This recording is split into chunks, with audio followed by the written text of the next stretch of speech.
You guys aren't going to want to miss this one today. I've got Michael Sayen back on the show to share his personal story and basically the background for him writing his book about divorce, remarriage, and marriage. He shares a story about his wife leaving him and what happened specifically in the church. The thing that I found the most fascinating was in a conservative church, what happened, how the Christian counselors to his wife were against him, how the pastors gave just, unwitting approval of her divorcing him for no biblical reasons at all, how the women's ministries conspired against him as well. Just interesting and yet just maniacal stuff. So stay tuned. Michael's going to tell the story. Let's get to it. There was no premise. So usually what happens is that people have an idea what they're going to write about. They write it in outline, right? And Okay. then they formulate a book. Okay. Mine was actually very interesting because mine was not that done that way. And that's why you'll see it kind of pieced together. What it was is it was a reply to a pastor Hmm. who was speaking about how my wife had the right to divorce me, even though I was never abusive, I didn't commit any adultery, there was nothing there. And so Oh, what I did was I wrote an email to him explaining that, hey, in the Bible, this is what the Bible says. I went to Bible college, and I was like, this is what the Bible says on marriage, divorce, or remarriage.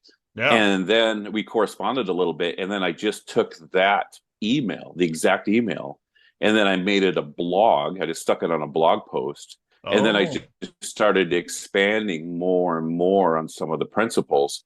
And then okay. I just found out that then I submitted it as a book on Kindle. So what it was an email to a pastor defending my position that my wife didn't have a right to divorce me, and then it eventually grew into a book. So that's how Hmm. come you'll see there's not a real consistency of flow to the book. It's kind of a Okay. little bit all over the place because it was like I call it like a Frankenstein. What it was Yeah. is I spoke maybe a sentence to the pastor about what the Hebrew word the Hebrew like divorce, what the Hebrew divorce did.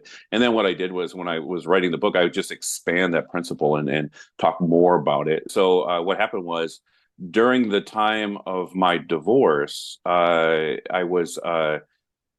had to move from one state to another.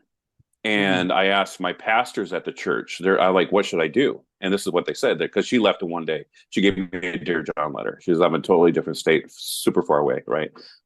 So left Wow. from California to Minnesota. I never been to Minnesota before. And I asked my pastor, what should I do? My pastor said, you're a Marine. You can live off the bread of the earth. He's like, just, sell everything you have, give everything away and just go down there. And he goes, matter of fact, I know a pastor who used to work for our church in California who did a church plant in Minnesota. Why don't I hook Oh, you up with them? Maybe they can kind of help get you started. So what happened was I just basically, I think like within a month, I just threw the whole entire apartment away hmm. and fit what I could in my car. And then so I drove from California to Minnesota. That's The where she was then? Yeah, she was in Minnesota. She was with her family in Minnesota. And Okay. at that point, she wasn't looking for divorce. She didn't believe in divorce. But what it was is that we got married. She was previously married. However, she didn't consummate the marriage. Um, it, Hmm. but she had fornication before the marriage. And Okay. so I thought at the time, I was like, hey, I can marry her because there was no consummation. I didn't really know a lot, but I knew like enough. And so he said he cheated on her. But then as you're going through the divorce process, she's going through the divorce process, you kind of learn that it's not so much clean cut, right? It's like, Yeah. he kind of did this and she kind of did that. And so long story short, it's like we got pregnant before we got married. And so we got married because we got pregnant. We actually were going to get married anyways, but this was during the Hmm. divorce process. So I myself legally committed adultery. However, at the time, I didn't think it was adultery because they never consummated their marriage. They only lived together for like a month. And then Wow. they they Okay. they separated and they lived separately for like a year. They didn't have any contact. I did not know any of Huh. this when I met her. And when Oh, I met her, it was like she didn't say, she kept it all quiet, of course, but she was still married. I had no idea. And wow. I met her. I was talking about marriage. She misunderstood me when I was talking to her about like asking her about kind of like, hey, marriage and where you are. And she kind of thought I was proposing to her. So she Mm. said yes, and I was like, and I actually answered. Funny thing, I actually answered yes. What?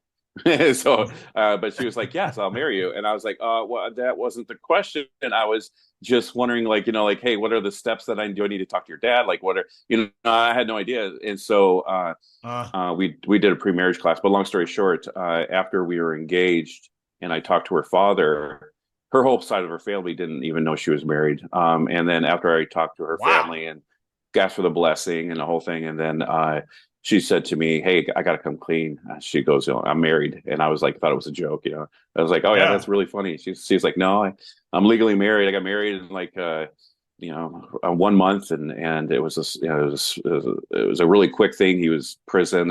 He was in prison for a year, and so he got out of prison. There was like a long story, and so she just Whoa. started on her Christian walk, and then they separated. And Okay. again, she didn't tell her parents. Never really friends knew it or anything, and she just kind of put it in the background. But then I was kind of like, well, hey, did you consummate the marriage? And they're like, no, we never consummated the marriage. We just Huh. got married out of prison, got a big fight, and then we separated. And so I was like, well, I guess if you didn't consummate the marriage, I guess you guys didn't were fully married, even though that Mm. she was still legally married. But long story short, we did enter into a sexual thing at the very end. Mm. And it was during the end of the divorce process. As she got pregnant, and a very few times, that happened. And it obviously sin creates a horrific situation.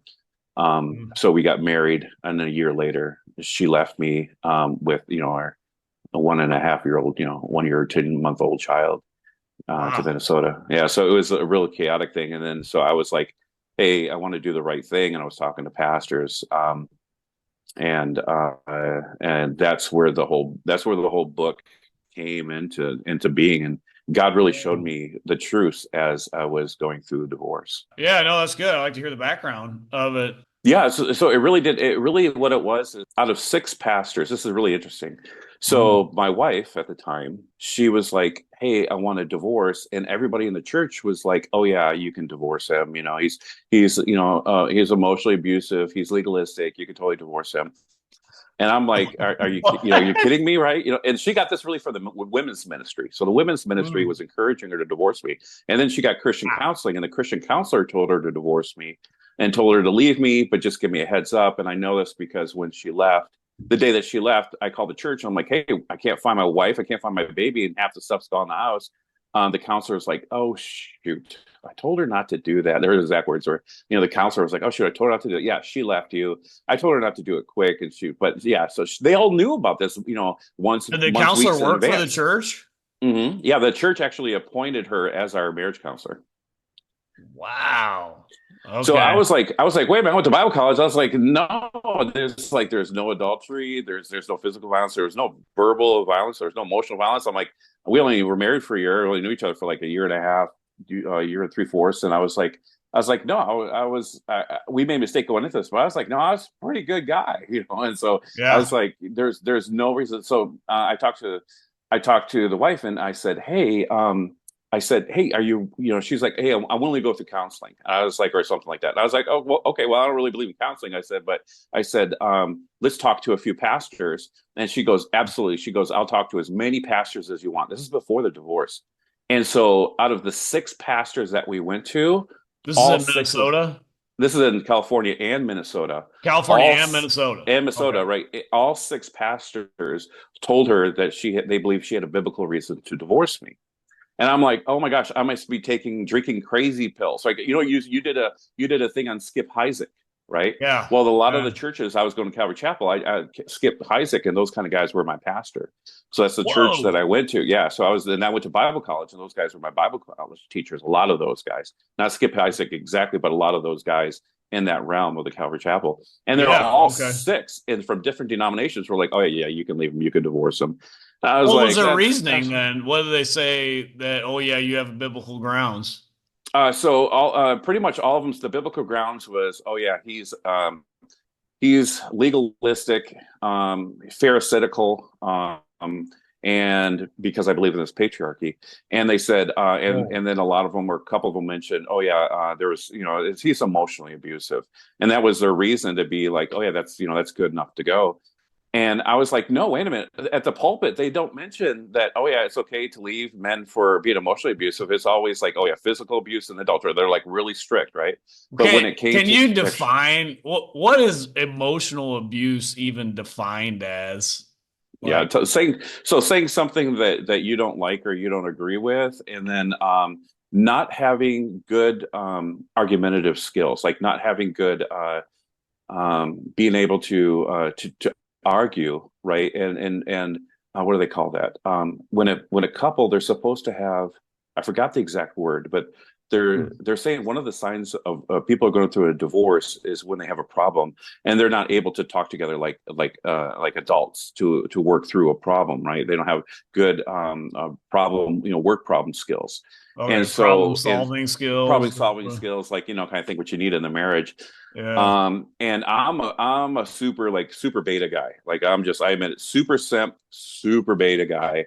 Okay. Never dated like my entire life. Could follow Okay. girls around like a puppy. I'll do anything that they said. I was the one who was willing to be submissive. But I'm totally egalitarian. I'm like super simp, and I've always been that way. And so a lot of girls like that because they like to be able to, and a lot of successful girls because they like to dominate over me, right? They like that. Hey, I'm not in a fear of abuse because I'm dominating that. But then they get bored with me real quick, right? Kind of thing. So, Yeah. and then so it seems like a lot of the strong-willed women kind of like me because they like being with that really nice, quiet, agreeable guy. So I'm super agreeable. So it's hard for me to stand up. I actually did customer service my whole life, not Oh, sales, but I did customer service my whole life because I like being, and I was a door greeter at the church for like many years because okay. I like to be the guy who's like the yes man, always says yes to everything. I like doing that. Mhm. That's But what that was Chris Rock says when you get married, you just got to get a yes stamp and just everything's yes, yes, yes. no, yeah, that's bad because then what's happened is that when the wife starts to make bad decisions, like Eve, right? When Eve starts to make bad decisions, right? Yeah. Instead of Adam saying no, right, or put the Adam, he might not even known it was the fruit from the tree, but instead of saying no, right, he Mhm. was like yes stamp, right, like you said, and Yeah. and and that's where he was, and God, really holds the man, even if you're a husband, responsible for your wife and your children's decisions and mistakes. All right. Well, thanks for tuning in for that. Even though, I mean, boy, this story, it's eye opening. But even with that, we know still Christ is winning. He is building his church, and the gates of hell will not prevail against it. Until next time, this is the Post Millennial Man.